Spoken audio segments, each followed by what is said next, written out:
I am now very pleased to introduce to you Martin Gill.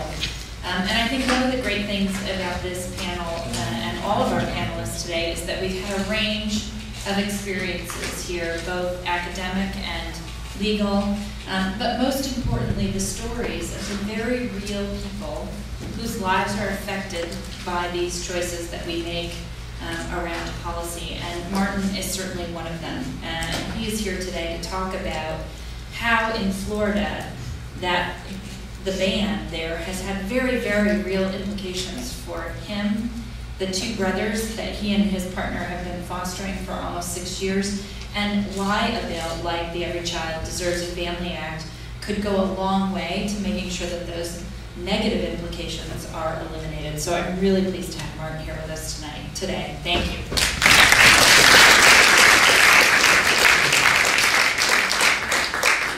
Let me tell you, I'm greatly humbled to be here today. My partner and I have been living together in North Miami for about almost 10 years now.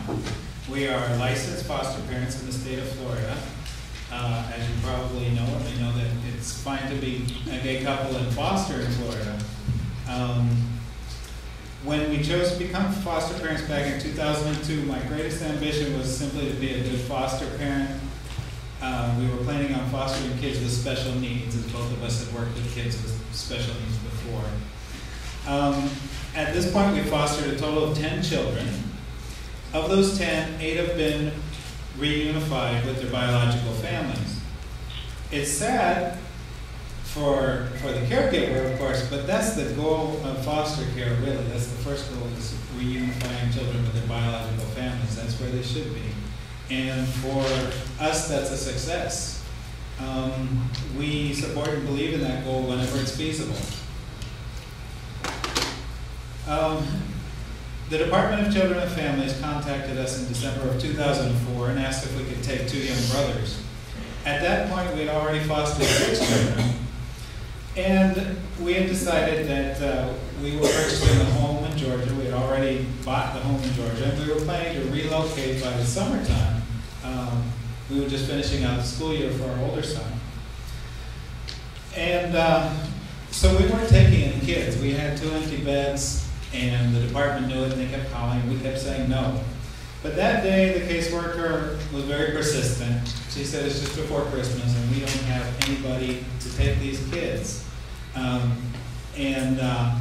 Knowing that they might end up in a shelter over Christmas, that really got me.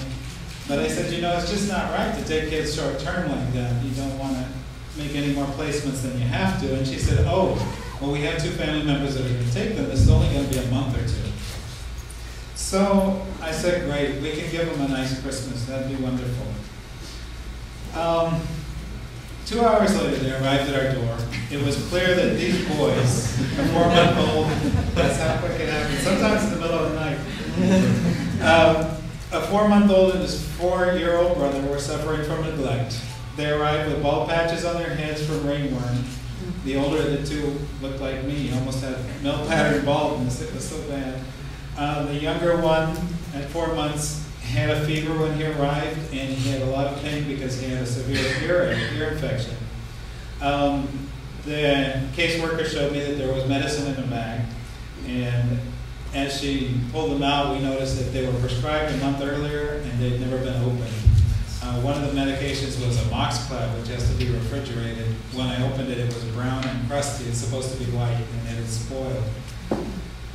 Anyway, over the next several months, it became clear that the placement was not going to be temporary. So we abandoned our plans to move. About a year after being placed with our family, the state began to terminate the rights of their biological parents. We began to realize that the boys were bonded with our family, and we knew it would be devastating to them if they were taken away from us. So we asked the ACLU for help. You can go to the next one. Those are my 2 boys. The reason their faces are blacked out, they're still in foster care legally, and so that's as much as we can show you.